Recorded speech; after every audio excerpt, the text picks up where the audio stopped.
নমস্কাৰ, জয় হিন্দ, জয় অসমীয়া প্ৰতি ভাল খবৰ লৈ আহিছোঁ আপোনালোকৰ মাজলৈ।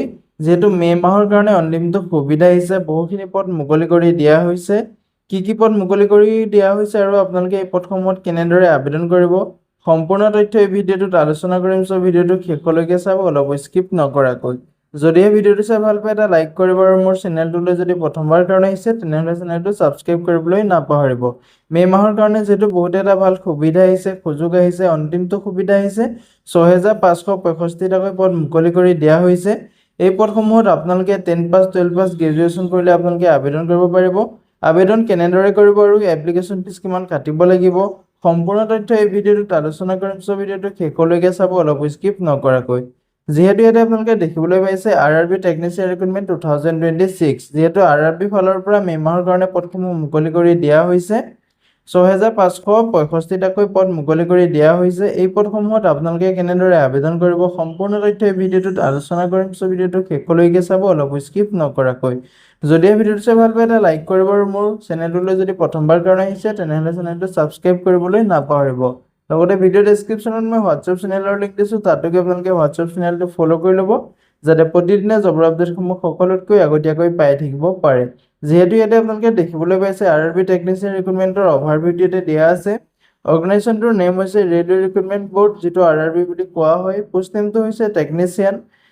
ভেকেঞ্চি ডিটেইলছটো ইয়াতে আপোনালোকৰ টেকনিচিয়ান গ্ৰেড 1 ছিগনেল আৰু টেকনিচিয়ান গ্ৰেড 3 আপোনালোকে পদসমূহ দেখিবলৈ পাব।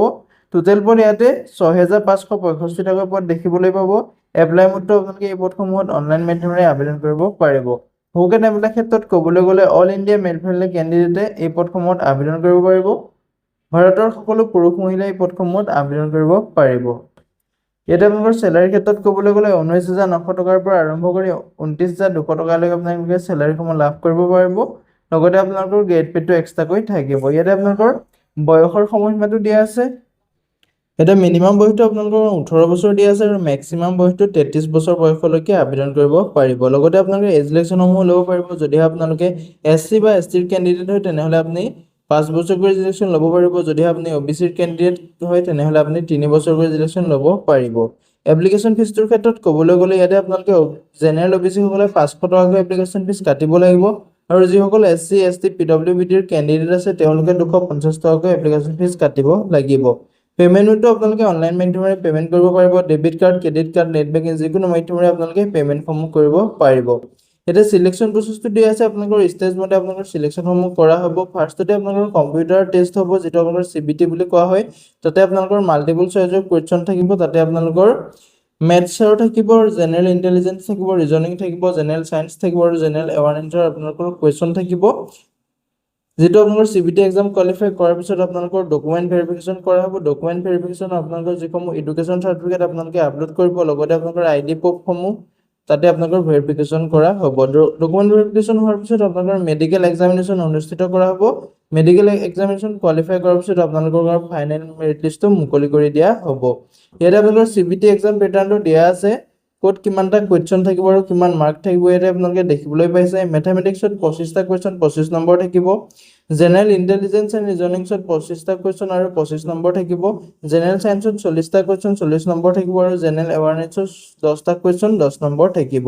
টোটেল ইয়াতে আপোনালোকৰ 100 নম্বৰ পৰীক্ষা হ'ব। ইয়াতে আপোনালোকৰ নিগেটিভ মাৰ্কিং থাকিব। যদিহে আপোনালোকে পদসমূহৰ প্ৰতি ইণ্টাৰেষ্টেড হয়, এলিজিবল হয়, ভিডিঅ' ডেছক্ৰিপশ্যনতে মই আবেদনৰ লিংক দিছোঁ, তাতে গৈ আপোনালোকে আবেদনসমূহ কৰি ল'ব পাৰিব।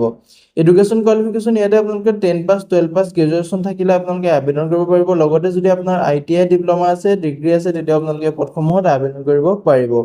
ইম্পৰ্টেণ্ট ডকুমেণ্টসমূহ হৈছে আপোনালোকৰ ইয়াতে পাছপৰ্ট চাইজ ফটোগ্ৰাফ লাগিব, ছিগনেচাৰ লাগিব, আধাৰ কাৰ্ড লাগিব, এডুকেশ্যনেল চাৰ্টিফিকেট লাগিব, কাষ্ট চাৰ্টিফিকেট লাগিব, লগতে আপোনালোকৰ এজ প্ৰুফৰ কাৰণে বাৰ্থ চাৰ্টিফিকেট বা আপোনালোকে মেট্ৰিকৰ এডমিট কাৰ্ডটো দিব পাৰিব। ইয়াতে আপোনালোকে হাউ টু এপ্লাই ক্ষেত্ৰত ক'বলৈ গ'লে যদি আপোনালোকে পদসমূহত ইণ্টাৰেষ্টেড হয়, এলিজিবল হয়, ভিডিঅ' ডেছক্ৰিপশ্যনতে মই ফুল এডভাৰটাইজমেণ্টৰ লিংক আৰু এপ্লাই লিংক দিছোঁ, তাতে গৈ আপোনালোকে আবেদনসমূহ কৰিব পাৰিব।